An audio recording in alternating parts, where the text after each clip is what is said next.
안현모의 핫뉴스 팝 영어.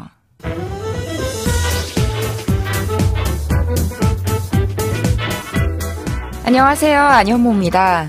어제 오늘 징검다리 같은 이틀만 지나면 또 주말이네요. 모처럼 느긋하게 시간을 보내고 계신 분들 많을 텐데요. 그 어느 때보다 여유로운 마음으로 오늘도 핫뉴스 팝영어 시작해 보겠습니다. 핫한 뉴스도 들여다보고 관련된 팝송 이야기도 나누고 영어 공부까지 함께하는 시간인데요. 1+2 같은 일석삼조의 프로라는 점 기억하면서 오늘의 핫뉴스 알아볼까요?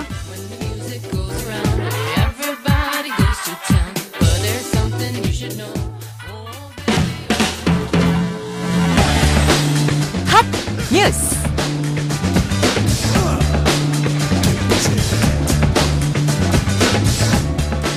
더불어민주당과 정부 그리고 택시 카풀업계가 참여하는 사회적 대타협 기구가 택시와 플랫폼 기술을 결합한 택시 산업 발전 방안을 논의하기로 뜻을 모았습니다.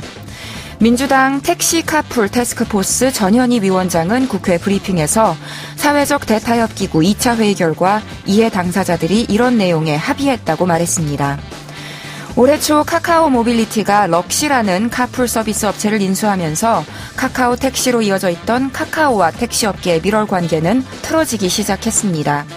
지난 10월 카카오는 택시업계의 우려에도 카풀 기사 전용 앱을 출시하면서 기사 모집에 들어갔고, 이에 맞서 택시업체들은 광화문과 국회 앞에서 두 차례에 걸쳐 대규모 집회를 가졌습니다. 하지만 카카오는 카풀 시범 서비스를 강행했고 극단적인 형태로 갈등이 나타나면서 카카오가 한 발 물러서게 됐습니다. 이런 진통을 거쳐 만들어진 사회적 대타협 기구는 전현희 위원장을 통해 자가용이 아닌 택시와 플랫폼 기술을 결합한 택시 산업 발전 방안과 4차 산업혁명 기술을 활용해 국민에게 편리한 택시 서비스를 제공하는 방안을 우선 검토하고 논의하기로 했다고 밝혔습니다. 이에 따라 승객과 택시기사를 스마트폰 애플리케이션으로 바로 연결하는 기술 플랫폼 등을 활용해 택시를 공유 경제의 틀로 끌어들이는 방안이 논의될 전망입니다. 사회적 대타협 기구의 3차 회의는 오는 11일에 열릴 예정입니다.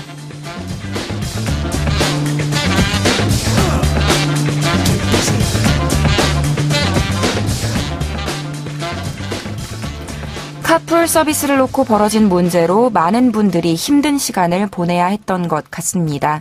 다음 주 월요일에 3차 회의가 열린다고 하는데요.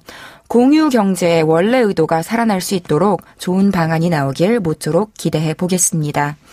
오늘의 키워드송은요, 탐 존스의 디트로이트 시리로 준비했습니다. 함께 들어보시죠.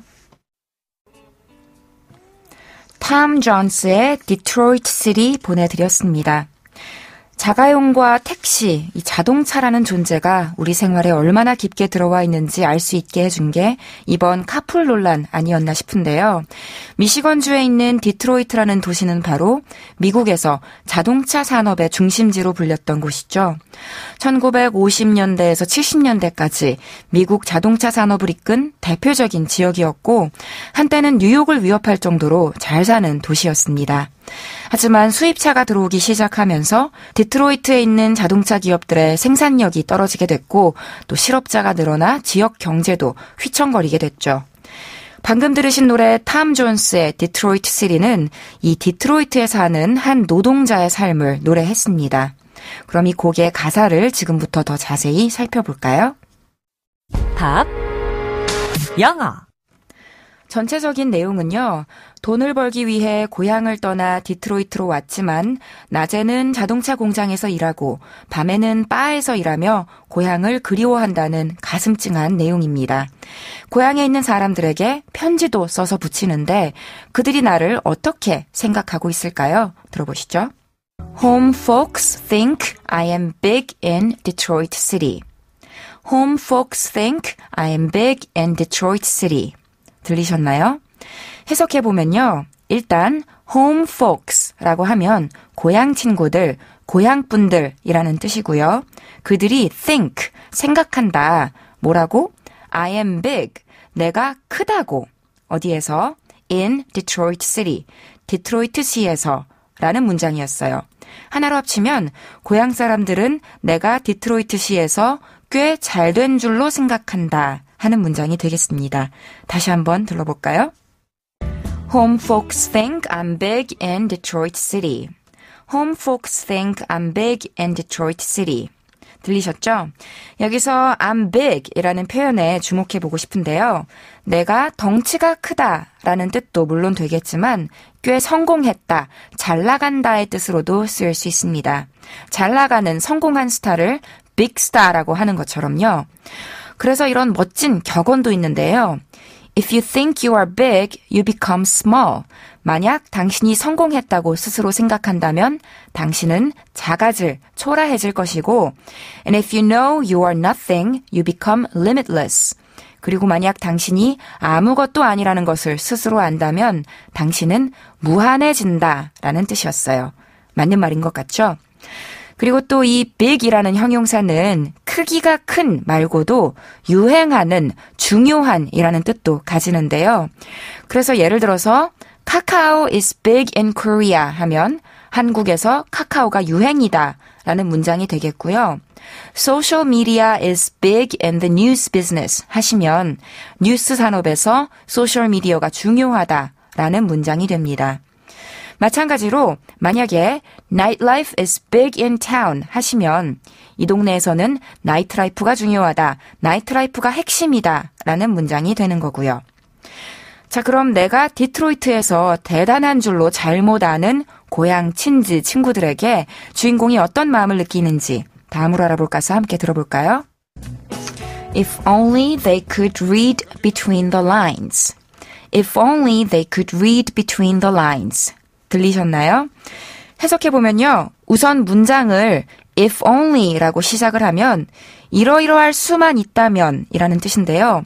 뭐뭐 할 수만 있다면 하고 바라고 있는 거예요. 뭘 바라냐면 they could, 그들이 read, 읽을 수만 있다면 뭘 읽느냐? between the lines, 행간을, 행과 행 사이를 이었어요. 다시 말해서 그들이 행간을 읽을 수만 있다면 하고 바라는 건데요. 이 부분 다시 들어볼까요? If only they could read between the lines. If only they could read between the lines. 네, 편지에 정확히 대놓고 적혀 있지는 않지만 편지의 톤과 분위기 등을 통해서 현재 내 처지가 어떤지 그들이 알아서 파악해 줄 수만 있다면 하고 바라는 부분인데요.